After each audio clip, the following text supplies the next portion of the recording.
My name is Brandy. I'm in La Ronge. I'm going to share a little bit with you about what embracing life is, because it's kind of this anomaly in the province, and how we began the work in which we are currently trying to, get out there in the province. So, embracing life is this unique collaborative. Basically, is what happened is in 2013, there was a Northern Mayors and Leaders table. And the Ministry of Government Relations was really trying to work on finding some priorities that they could collaborate with community on the ground, and try to find something. Now, the issue is all northern communities are rich and culturally diverse and remote and rural and have different hopes, wishes, and dreams and priorities. And sometimes northern Saskatchewan gets lumped into kind of the place up there. And so embracing life ended up forming out of this table. So mayors and northern leaders, First Nations and municipalities couldn't agree on one kind of overarching priority to work with the Ministry of Government Relations. And finally, the ministry had said, listen, we have $257,000, pick something or the money's going away. And they said, okay, suicide prevention. And it was kind of that gut reaction. So as what had happened is that table of municipalities and leaders and mayors had disbanded. And the Ministry of Government Relations had suicide prevention, and they had $257,000.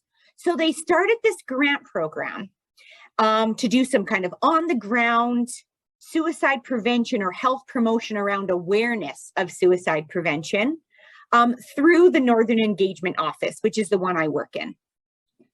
Some incredible projects came forward in La Loche and Isla Crosse and Pine House and Pelican Narrows, Creighton and La Ronge, Grandmother's Bay, Stanley Mission, Buffalo Narrows.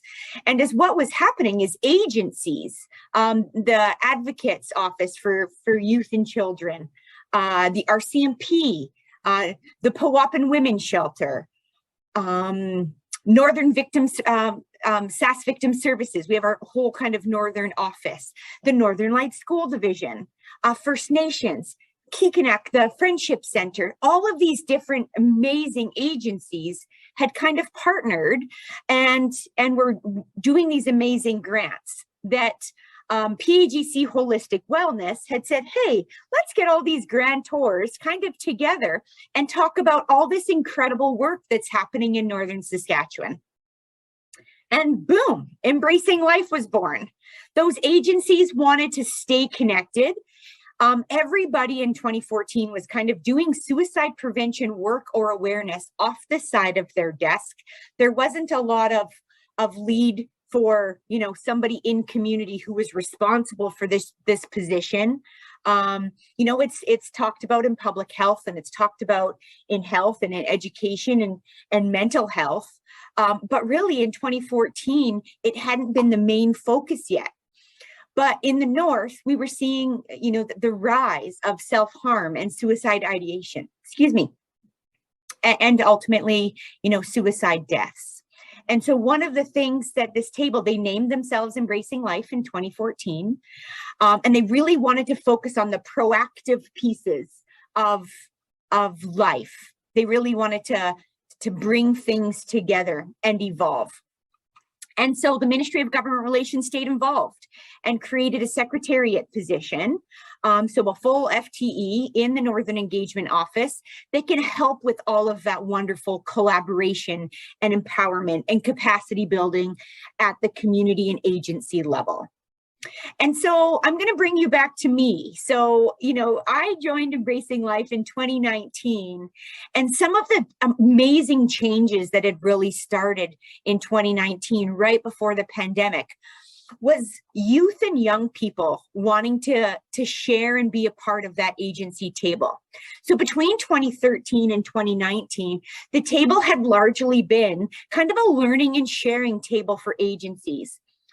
What are you doing? What are you doing? I'm doing this. How can I be a part of that? Right? As we all know, in the nonprofit and agency and human services sectors, there's only so much money. And so a lot of it was hoping we could spread that money out, or Nicole is doing this piece, bystander leadership. And so how can I support that? But maybe spend some money in different areas. So really trying to bring community together. And in November 2019, my third day in this role, I walked into a room at the PA Wildlife Federation with 30 beautiful and fascinating and curious young people from the ages of 17 to 25. And when we think about that age range in our communities, for me, especially in northern communities, they are people who want to stay at home. They want to stay in their home community. That's where their support system is. They might not know what they want to do yet. They're kind of thrust into adulthood, that they don't really have the supports they had as teenagers. Now they're adults. And they take on these really incredible, important roles. They're youth mentors, they're recreation coordinators, they're success coaches and wellness coaches in schools. They're working as coordinators in mental health capacity building roles. They have all these amazing connections to our school age youth and young people. But that group of young people or youth, some of them like to be called youth and some of them do not. But these incredible engaged young people, we're kind of this gap where they're like, we're not treated as adults because we're too young. Adults and professionals don't feel like our roles are important enough to warrant finding our voice, using our voice, collecting our voice. But everybody wants to gather the youth voice. They just don't want it to be ours. And so I'm thrust into this room on my third day in government with all of these 30 young people from 18 different northern communities. And I really just wanted to hear what they had to say. And they didn't believe me. None of them really did. They had said, we know what's going on in our community. We know the wonderful, amazing pieces. We know the really difficult pieces. We want to share those. Adults and professionals say they want to capture the youth voice, but then they but us to death. And I said, what do you mean? But, hey, what about this idea? Yeah, but we tried that 10 years ago and it didn't really work. Yeah, but do you know how much money that would cost? Yeah, but that's really blue sky thinking. And so the young people said, we're tired of professionals and adults and agencies wanting to hear from youth, but butting us. And so I said, okay, if you want to be a part of Embracing Life and you want to share your voices with us, we understand the importance and how brave that is. And I promise to never but you. If you have an idea, I will say, do you think you could do that idea with $5,000 instead of 50? Yes. Okay, let's lead that piece. And the reason we started really trying to turn this corner is because we've really essentially believed that community is the medicine. When I was at the Suicide Prevention Conference in Montreal in May, Dr. Brian Mishara is the leading doctor and researcher at the Mental Health Commission of Canada.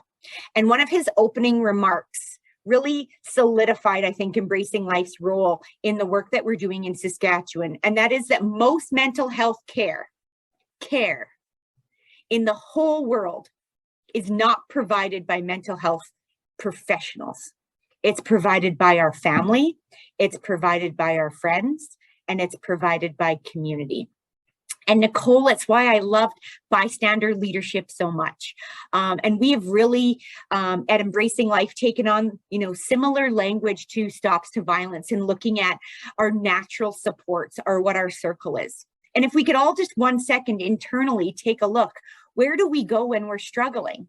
And struggle doesn't necessarily mean all the way to suicide ideation. It can, thoughts of suicide.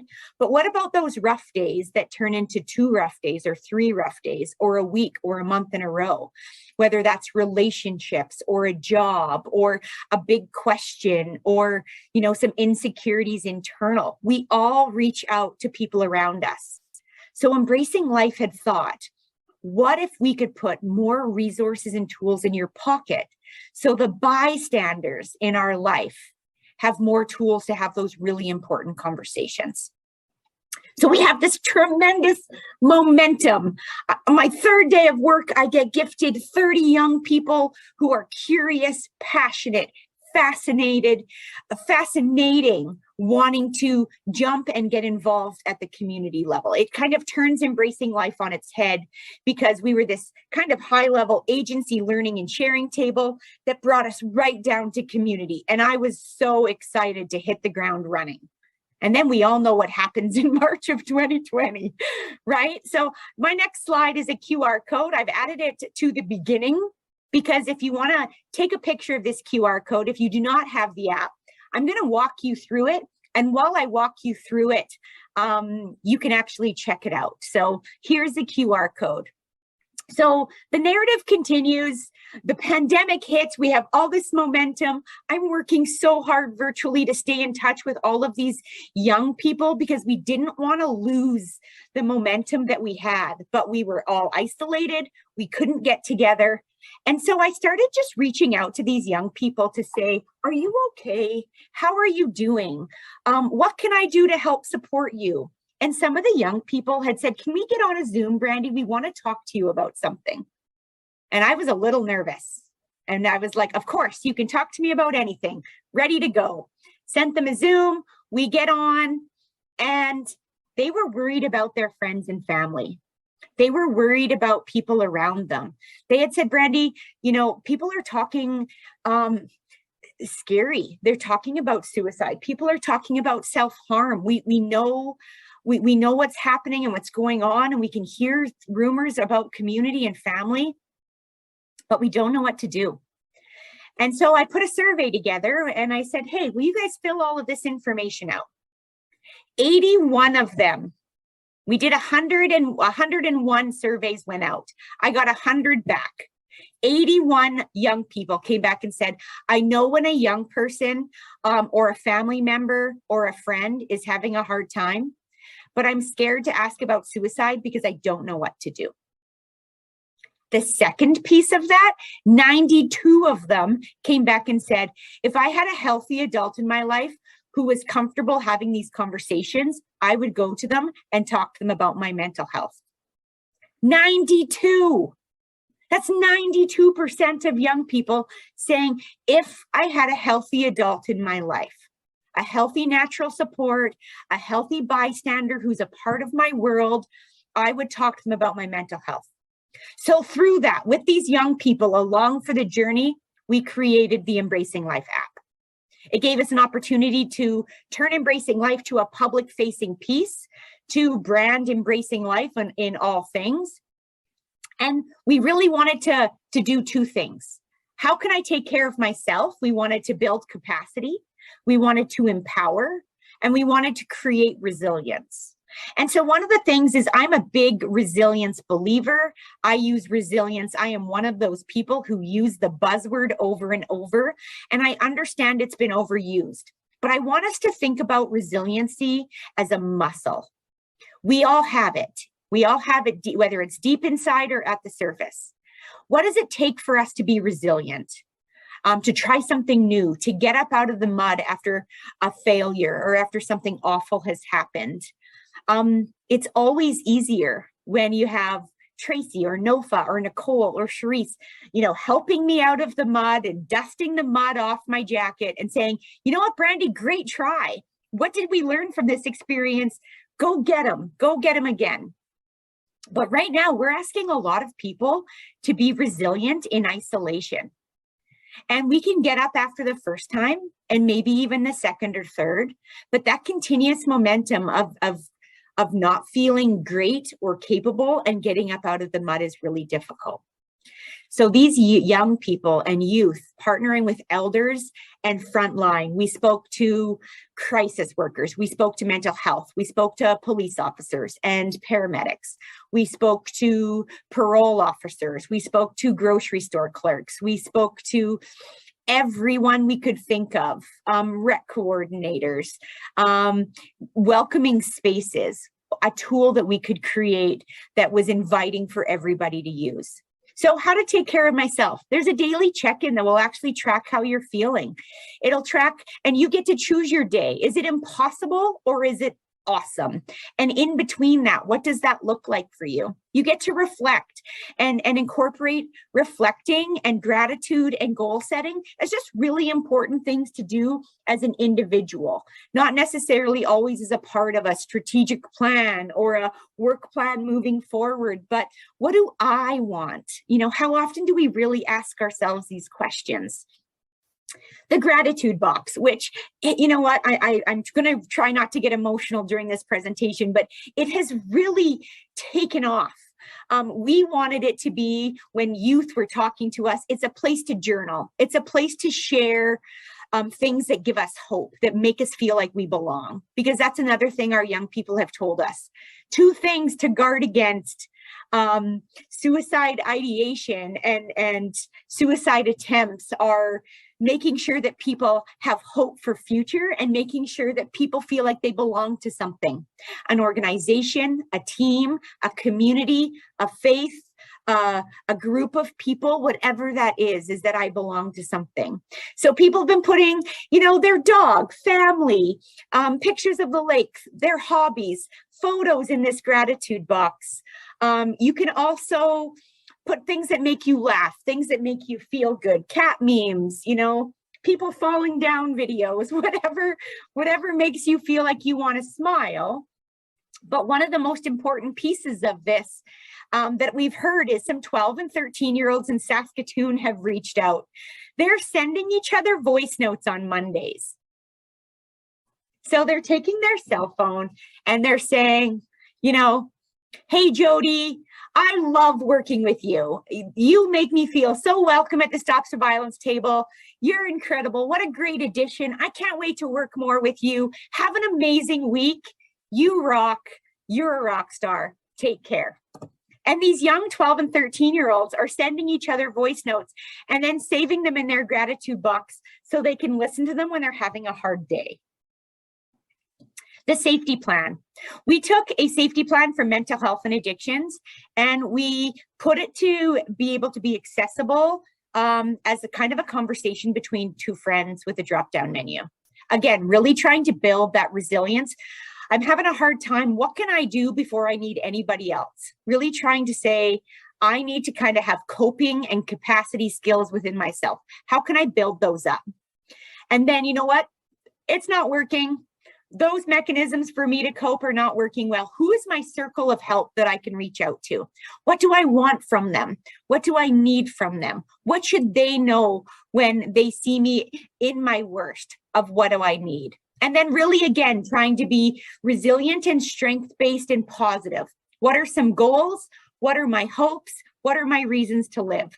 And so some of those pieces, we made sure, those are sometimes really difficult questions, right? So if I'm not sure how to answer that, I'm able to kind of open up a menu and there's different tags, positive, negative, all sorts of things, and then an opportunity to create your own. So we've created a space where if I can't find the word, you'll get to look at a whole bunch of options and be able to find that. And the greatest thing about the safety plan is that you can text it, you can Facebook Messenger it, you can WhatsApp it, you can email it.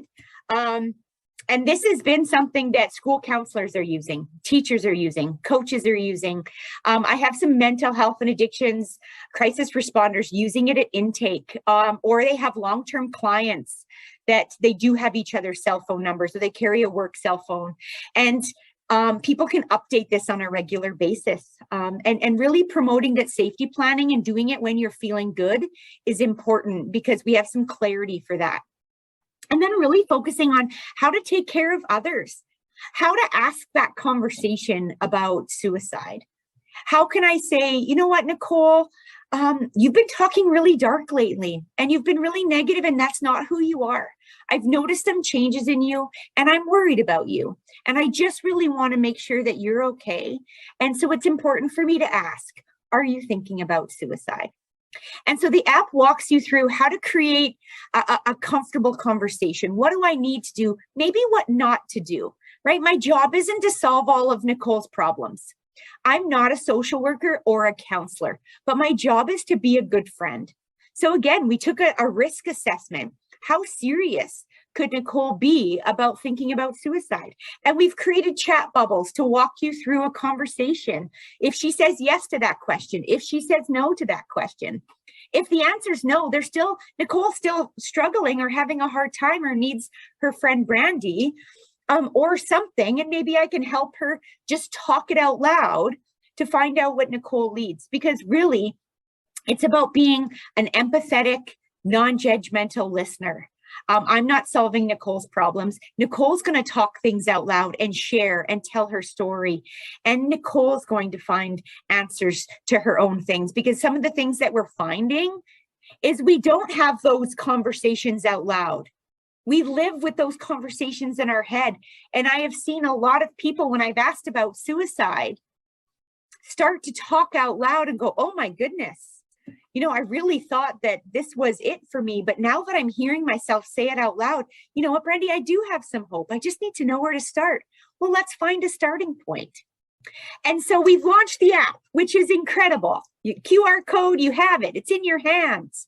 And now we're really just trying to work to get it out there in different places. Some of the barriers that we've had is people being able to talk about, I'm not mentally ill, Brandy. I don't need a suicide app. And I just really want people to know that this app is less about suicide and more about wellness than everybody will know. And so making sure that we're giving teachers an opportunity to talk about safe spaces and practicing gratitude and safety planning, that this can be a conversation among friends, that parents have a role to talk to our kids about wellness and suicide and what that looks like. Post-secondary students or employees in stressful situations, that taking time to care for ourselves is really important. That support comes in so many forms, and that we need to help ourselves and to reach out. And we need to really look at groups in our province that are being marginalized, and make sure that we have safe and positive and courageous spaces for them. Men. Really promoting, talking about taking time for ourselves is something that men need to do as well. It ends up seeming to be a conversation that ends up being geared towards women. And I think it's whether that's a structural or an institutional piece or societal in how we look at those things. But we are having suicide deaths in men on the rise. And it is something that we need to really be conscientious of. When we look at sports and athletes and schools and talking to people, making sure that mental wellness is just as important as physical wellness. And really promoting taking time to listen with empathy. Taking time to care for someone else is really what this is about. This is about bystander leadership. This is about natural supports and putting tools in people's pockets to be prepared to build resiliency tools with ourselves to make sure we're okay, but to really help support others. I wanted to share with you some emails and some text messages that I have received from people. A teacher in La Ronge, I've already used the app to help someone with suicide today. My daughter and I downloaded the app together. This tool helped me save her life. No joke. This helped me talk to my daughter about her thoughts of suicide and helped her see she's not alone. Thank you, Embracing Life. As a parent, it's been nice to have a resource that helps our daughter journal, practice gratitude, and create her own safety plan that she shares. We love that she can update her plan depending on how she's feeling. I was going through a high-stress family situation. This app was so useful for me being able to help myself. I really like the place to record reasons for gratitude and rating my day. I'm so excited for this app. We've been looking for something to share with clients that is non-threatening, easy to use, and modern. We found it in Embracing Life. I'm blown away by this app. Teachers are asking for more tools. High schools want more tools. This app is the definition of a great tool. This is the tool that is my pleasure to share with all of you. As I was telling some of the girls earlier, this is my 60-second presentation since June, and with us launching in the spring. So far, we have over 1,410 downloads. It's in 126 Saskatchewan communities. It's been downloaded in all provinces and territories in our country, in the UK, in Ireland, in Australia. We're really focusing on this province. And although Embracing Life is a Northern Saskatchewan-driven space, the Saskatoon Kinsmen have given us $50,000 to help us launch it provincially. So this can be an app that is Saskatchewan born. It has been created by Saskatchewan people for Saskatchewan people. And I'm really excited to share it with you, and I'm really interested in hearing your thoughts. And something I want to leave you with before questions is I want us to really remember that this is a marathon and not a sprint. I was hoping we'd be at 14,000 downloads by now, but there's a lot of apps and there's a lot of pieces out there, and it's not a competition. It's really about creating as many resources for people as possible and sharing it far and wide. And so we're looking at making this app long lasting. So there will be a phase 2. We want to make it better. And so all of your input is always welcome. Here's my information if you have any questions, if you have that feedback, or if you'd like to just learn more. Thank you so much for your time this morning.